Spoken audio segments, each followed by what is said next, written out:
Eiropas Latviešu apvienības ikgadējā pilnsapulce šogad notika Lielbritānijā, Daugavas Vanagu fonda īpašumā Straumēni.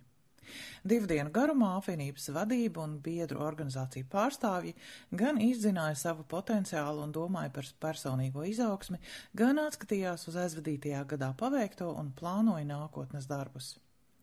ELA apvieno 30 diasporas organizācijas 18 Eiropas valstīs. No tām klātienē pilnsapulcē piedalījās 8 valstu pārstāvji, bet attālināti Zoom platformā pievienojās 5 biedru organizāciju pārstāvji no vairākām valstīm.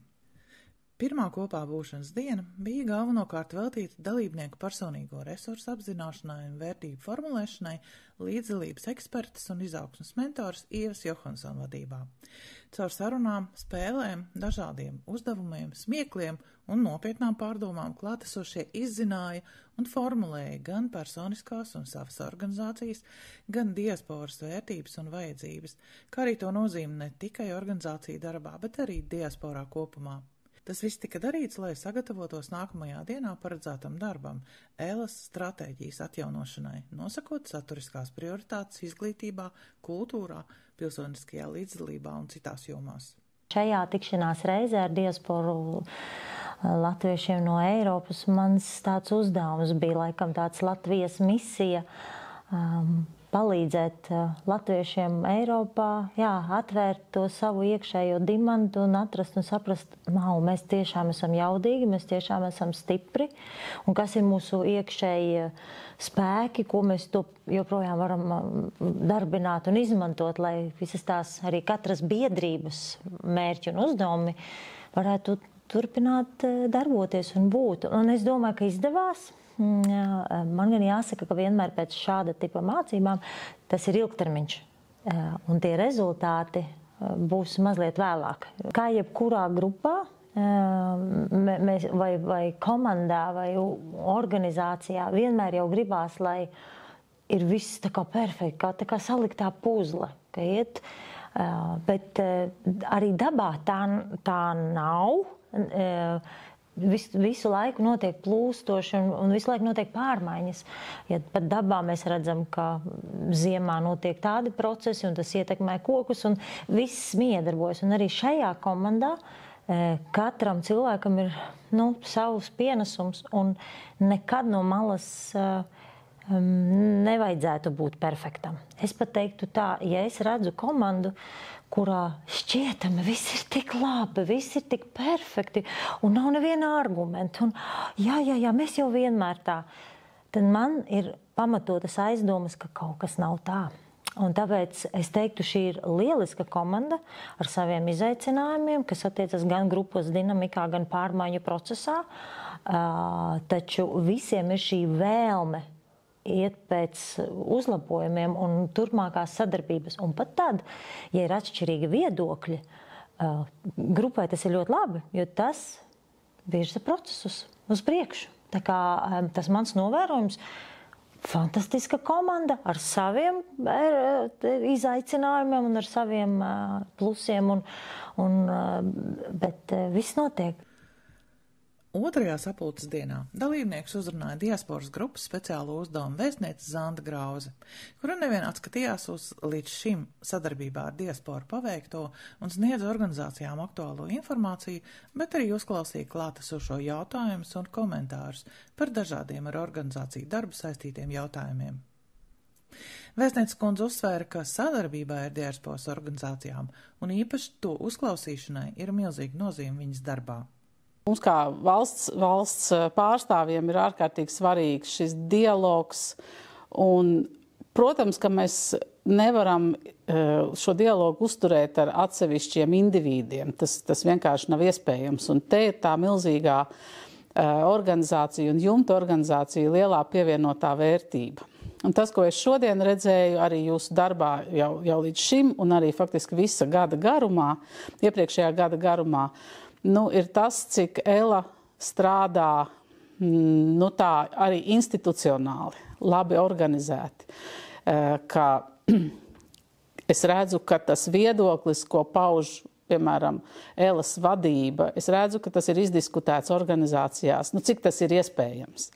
Es redzu, ka tas ir organizācijas arī biedru viedoklis un aktīvistu viedoklis. Un tas man ir ārkārtīgi svarīgi, jo arī ar tiem lielajiem izaicinājumiem, kas mums stāv priekšā tagad šajā sezonā, kas ir Saeimas vēlēšanas, kas ir plāna darbam ar diasporu 2024-2026, tāds starp izvērtējums un jaunā plāna nākamajam periodam rakstīšana. Tas organizācija un jumta organizācija pienesums ir ļoti, ļoti būtisks, jo viņi šeit tiek pārstāvēta, plaša Eiropas Saime. Es no sirds novēlu, lai saglabātu to milzīgo optimismu, un to vēlmi darīt, un to nesautīgo